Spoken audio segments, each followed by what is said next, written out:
Entonces, ya conocemos la farmacología, sus ramas, qué es un medicamento, un fármaco. Todos seguramente alguna vez han tomado un medicamento, ¿no? Pero cuando uno piensa en tomar un medicamento o darle un medicamento a un paciente, por ejemplo, que se golpeó la mano y le duele la mano, no le ponemos la pastilla acá y se la apretamos hasta que se perfore, penetre la mano, ¿no? Usualmente se usa la vía oral, entonces la persona toma la pastilla. ¿Y cómo llega a la mano? Para calmarle el dolor. Lógicamente, ese medicamento tiene que atravesar. ¿Y qué va a atravesar? Estructuras que son las membranas celulares, ¿no? Todo nuestro cuerpo está lleno de células por todo lado y tienen que ser atravesadas por los fármacos, las drogas, para poder llegar al sitio de acción, ¿no? Es lo que vamos a ver ahora. Entonces, cuando administramos un medicamento, casi nunca lo aplicamos en el sitio donde queremos que haga efecto, sino lo inyectamos o lo tomamos por la boca, ¿sí? O ya, preparamos una crema finalmente, pomada, ¿no? Para que se aplique directamente, por ejemplo. La aplicación sistémica es la más común, que son las de uso interno, por sobre los tópicos. La idea es que llegue a la sangre del producto, ¿no? Para que se distribuya y llegue al lugar que queremos donde actúe, ¿sí? Y funciona realmente. Cuando nosotros, un paciente, usa un fármaco, hay etapas pues, en esa llegada al lugar de acción. Primero la absorción, ¿no? Que no es más que el pasaje de fármaco de lo que nosotros hemos colocado hacia el plasma, ¿sí? Cuando entra por la boca, queremos que ahí en la boca, no, queremos que vaya ¿dónde? Al estómago, ¿cierto? Al intestino, que se absorba y llegue a la sangre, y de la sangre probablemente al hígado, y del hígado se distribuye, y genere un efecto, un mecanismo, ¿no? A través de su mecanismo de acción. Vamos a ver esto si se puede, no se puede. ¿Alguien es experto en computación? ¿Cómo revisamos esto?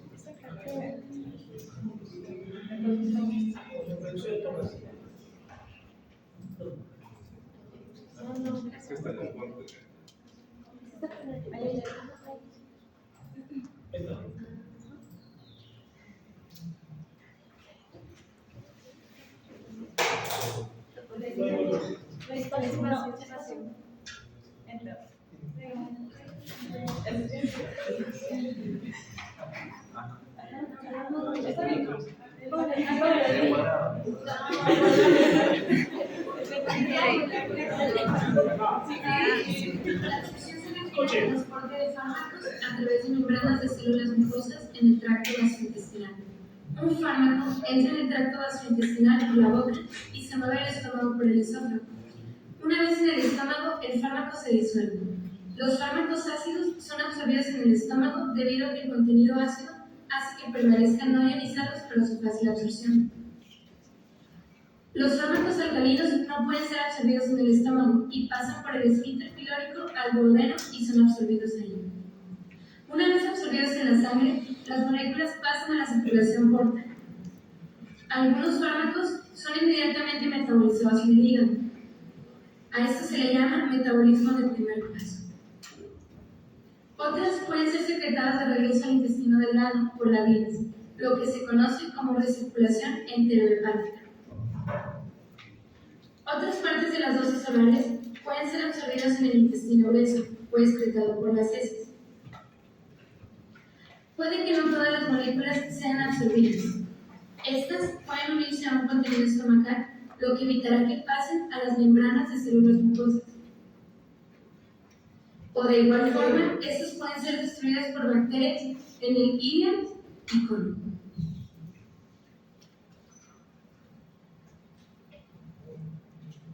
Muy bien. Entonces, creo que está claro cómo es que utilizamos nosotros en mayor o menor medida el aparato digestivo.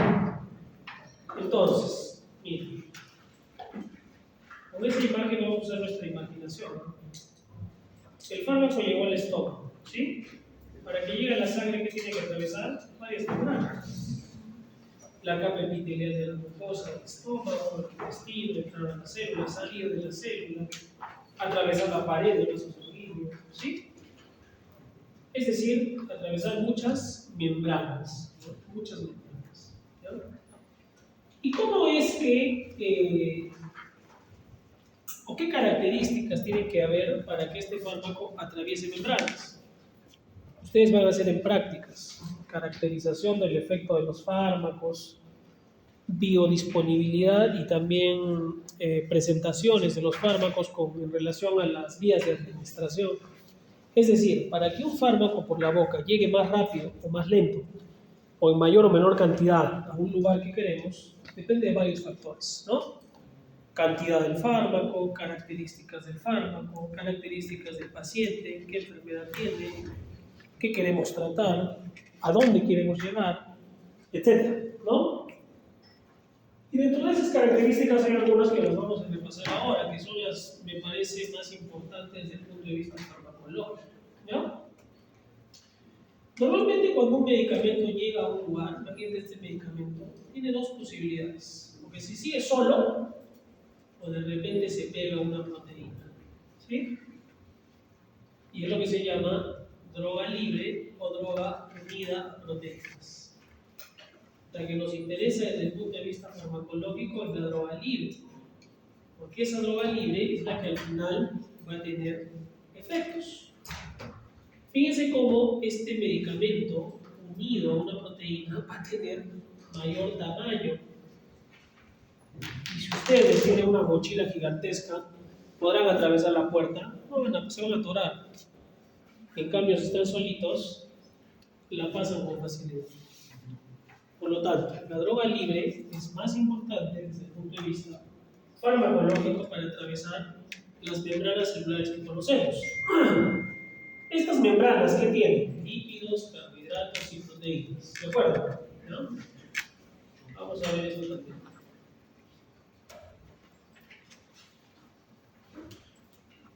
¿Por qué no sonaba? ¿Ah? Sí, pero no. Sí no sonaba. Tutte le cellule del nostro corpo Entonces, todas las células tienen que membranas. Mira las membranas ahí. Hay membranitas. Hay la membrana celular plasmática, la membrana nuclear, es decir, y estas multiplican por trillones de células, imagínense. Y nuestra membrana no es pues solo una capa, una lámina, ¿no? ¿Qué hay?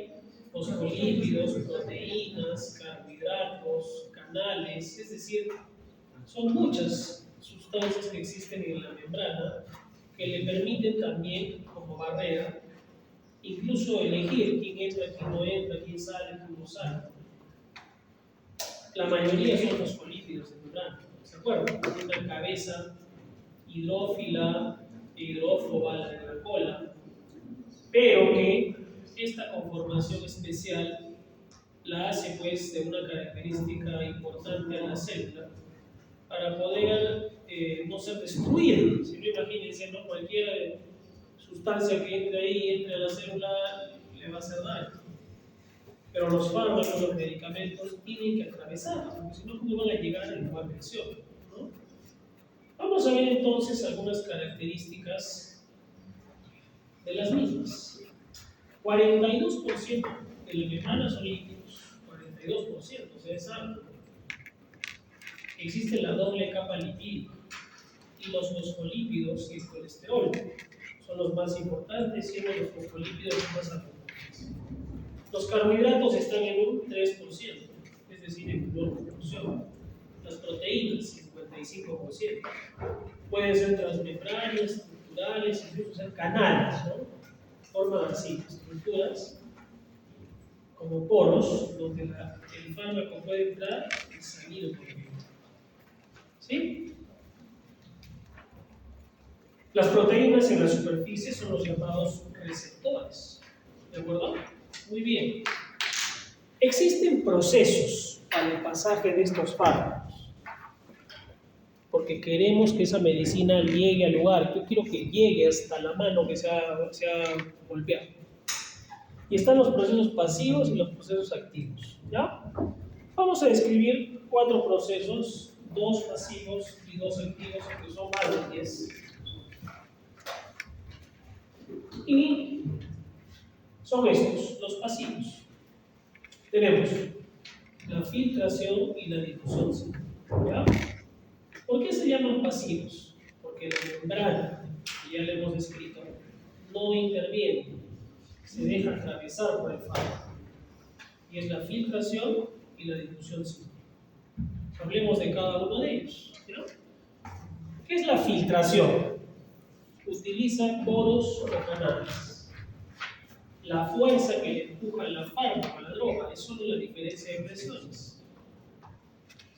¿Qué presiones? Desde donde hay mayor hacia donde hay menor presión. Para poder utilizar filtración tienen que ser sustancias hidrosolubles, o sea, solubles en el agua. Porque los poros o canales existentes son muy pequeñitos, de 4 Armstrong de vida. En cambio, la difusión simple es la más importante de todos los procesos, incluso los activos. ¿Por qué? Porque el fármaco no solo atraviesa a través de un canal, sino se disuelve físicamente en el componente lipídico de la membrana. Por lo tanto, requiere que sea liposoluble a favor de una concentración de mayor a menor concentración. Y es la que utiliza la mayor cantidad de fármacos. Ajá. Ahora vamos a entrar en este punto, que ya es el más importante, a conceptos que ustedes han estudiado en bioquímica y fisiología. Y les dije que me lean la semana pasada. Los fármacos pueden ser las que se ionizan, es decir, que se agarran una carga, positivo o negativo, o las que no se ionizan, no tienen carga, andan libres. ¿Sí? La droga libre.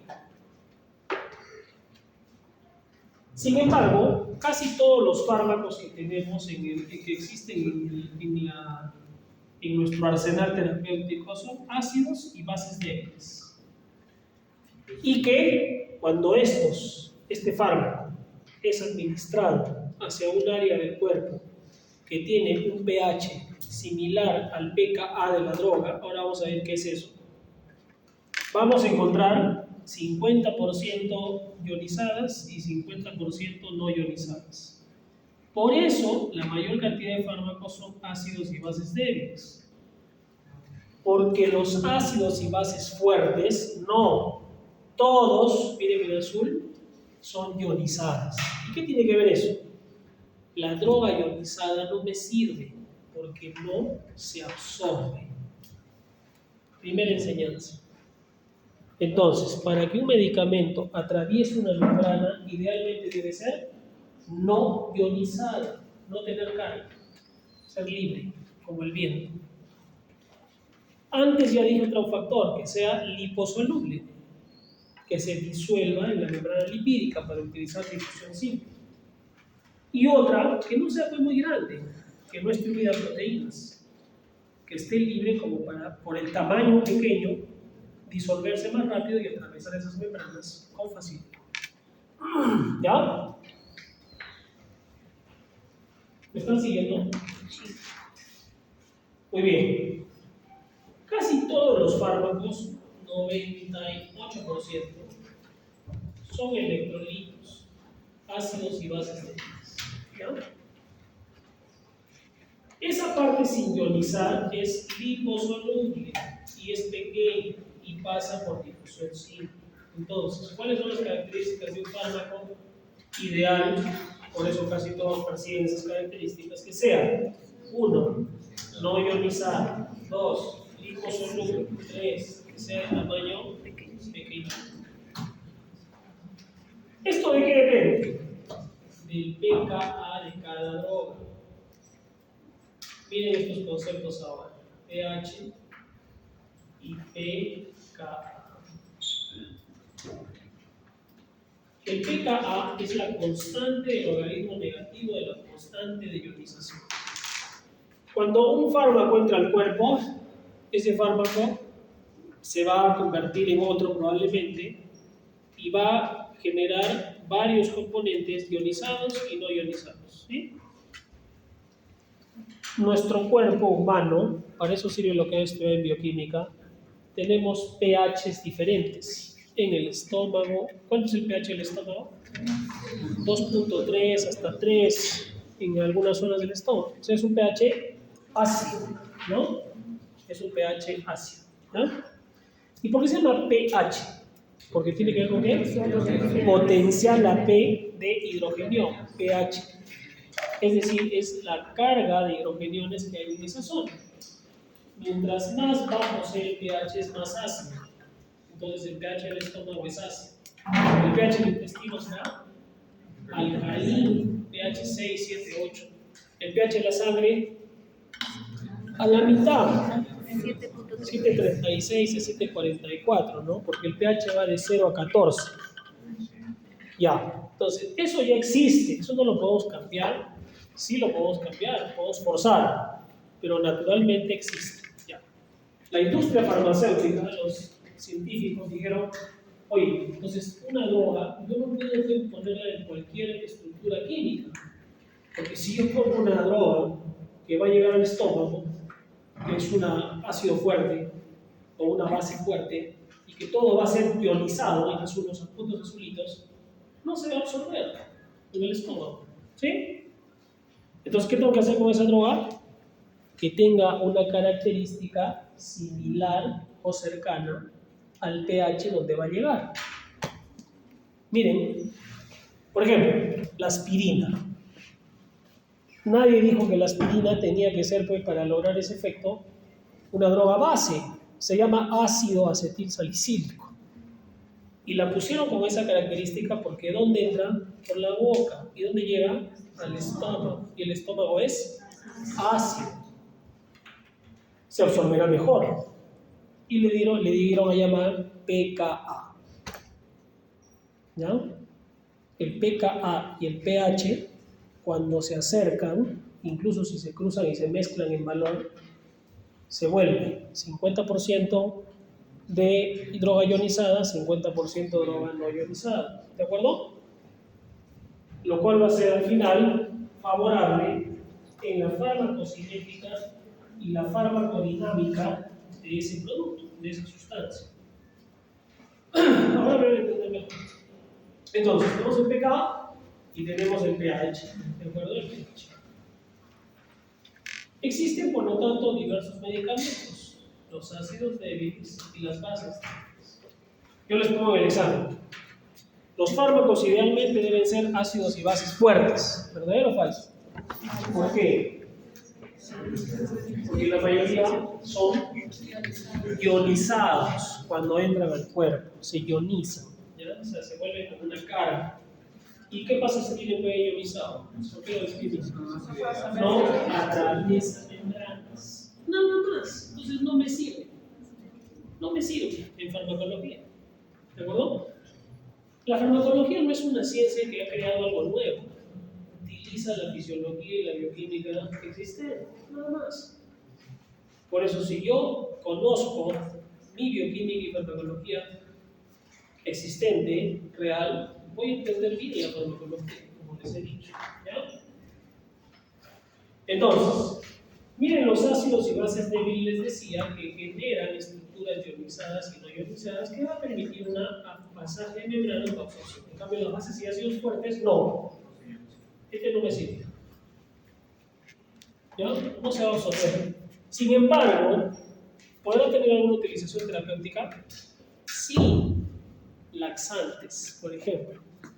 No se absorben. Yo no quiero que entre a la sangre. Solo que trabajen en el aparato digestivo. Hay antibióticos incluso que solo actúan en la luz intestinal, que no atraviesan membranas. Pero ¿para qué me sirve eso? Niños, embarazadas. ¿Ah? Entonces tiene una aplicación también. Pero no es la mayoría. No es la mayoría. La mayoría son ácidos y bases débiles. Bien. La protonación no es más que la adición de un protón hidrogenio a una sustancia. Los ácidos y las bases débiles, que son la mayoría de fármacos, van a generar ionización, donde un ácido débil, que es este HA, va a perder un hidrogenio. Y una base débil representada por B, más bien se agrega un hidrógeno. ¿Ya? En esta columna son las no ionizadas, es decir, un ácido débil va a ser conveniente que esté con su hidrogenio y una base débil sin su hidrogenio, porque en esa conformación es no ionizada, atraviesa membranas, ¿de acuerdo? Atraviesa membranas, ¿ya? A diferencia de cuando se ioniza, en esta conformación no va a atravesar membranas, ¿ya?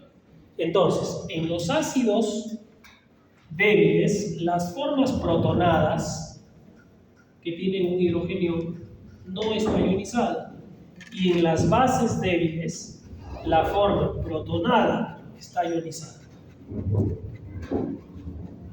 No se van a confundir ahí, ¿ya? No se van a confundir, porque ya estamos hablando de fármacos, ya no estamos hablando del cuerpo humano, sino de los fármacos, ¿ya? Otra vez, los fármacos ácidos débiles, en su forma protonada, que es esta protonación, un hidrogenio, es no ionizada. En cambio, en las bases débiles, la forma protonada está ionizada, no atraviesa membranas. Acá sí, es cuando es un ácido débil. ¿De acuerdo? Entonces, solo la forma no ionizada de un fármaco puede atravesar fácilmente las membranas celulares. Conclusión, ¿ya? Conclusión, ¿de acuerdo? Y eso es una regla, es como que eso no puede cambiar, es una regla bioquímica, ¿de acuerdo? Ahora, existe una ecuación que a veces uno dice, ¿para qué estudiaba esto? Bioquímica, que relaciona el pH y el pKa, la ecuación de Henderson-Hasselbalch. ¿Y para qué nos enseñan los logaritmos? ¿Alguien sabe?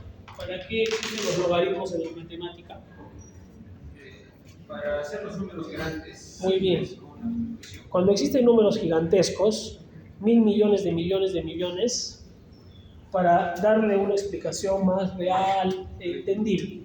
O cuando es un número muy chiquito, 0.00000000008. Vas a escribir todo eso, logaritmo. Y el logaritmo te lo convierte a un número más palpable, más objetivo. Si no, tendríamos que escribir toda la pizarra de un número, ¿ya? Entonces, el potencial de hidrogeniones no es más que igual al pKa o al pK más el logaritmo. ¿De quién? De la base sobre el ácido. De la base sobre el ácido. Entonces, ¿quién está arriba?